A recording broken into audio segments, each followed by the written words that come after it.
Hospital pricing transparency is only marginally beneficial and helpful. And here to talk with me about that is Jae Oh, author of Maximize Your Medicare. Jae, welcome. Thanks for having me. So everyone thought that this hospital pricing transparency would be beneficial to consumers and patients, but you're saying it's only marginally helpful? Well, I think that it's the healthcare delivery system in the United States, very, very complicated soup indeed, that people do not fully understand, and the information has not existed to know exactly how much it costs or how much doctors, hospitals are actually charging for a particular service when compared to others healthcare providers. So this bill, and I'm sure the intent was to try to make this more transparent to the public as a whole, but instead I find that it just has reinforced the idea that the healthcare delivery system in the United States is just very, very complicated due to the many cross currents involved when large stakeholders, insurance companies, hospitals, doctors are involved. Right. So from a consumer's perspective, what do folks need to know about the transparency as it pertains to hospital pricing?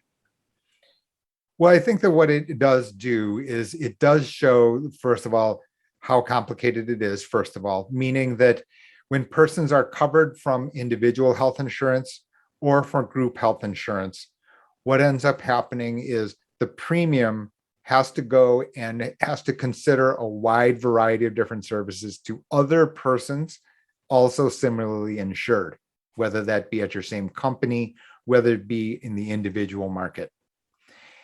That all said, certain persons may actually find it efficient. I've seen this idea that people can actually pay by cash in certain instances because the insurance cost, the insured cost, the copay, the cost sharing responsibility can actually, in certain instances, be higher than the cash only cost if the person had no insurance. Now, that has all sorts of complicated implications, ramifications. That's not a decision that I would suggest as a certified financial planner for someone to take lightly. Nevertheless, it just goes to show you that this can be very complicated and can vary even if the service is identical from hospital to hospital, even within your same city. Right. So does that suggest to some folks who might be pursuing elective surgery that they hospital shop and price shop?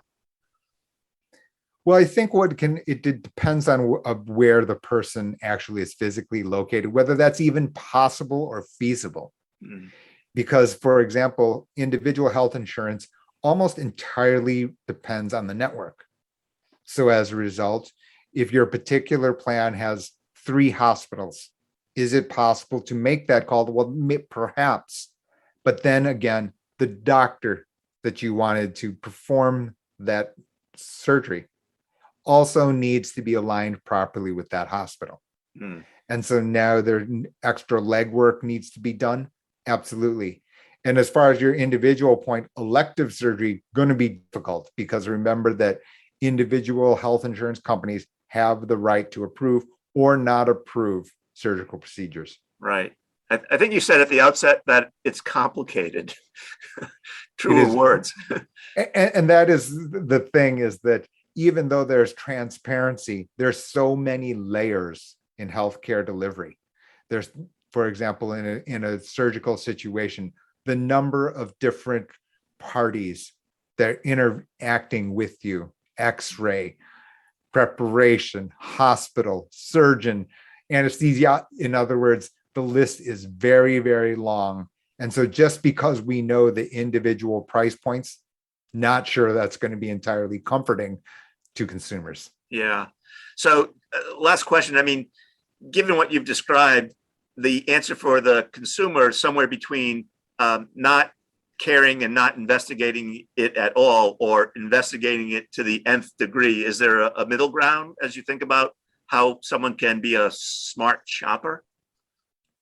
Well, I think definitely the end point of that is that someone can and should choose their individual health insurance carefully, very carefully, because you're trying to get this combination of lowest ongoing premium, of course, but then to make sure that you can access the healthcare providers that fit you, that fit your individual situation, which can vary wildly from household to household, income class to income class.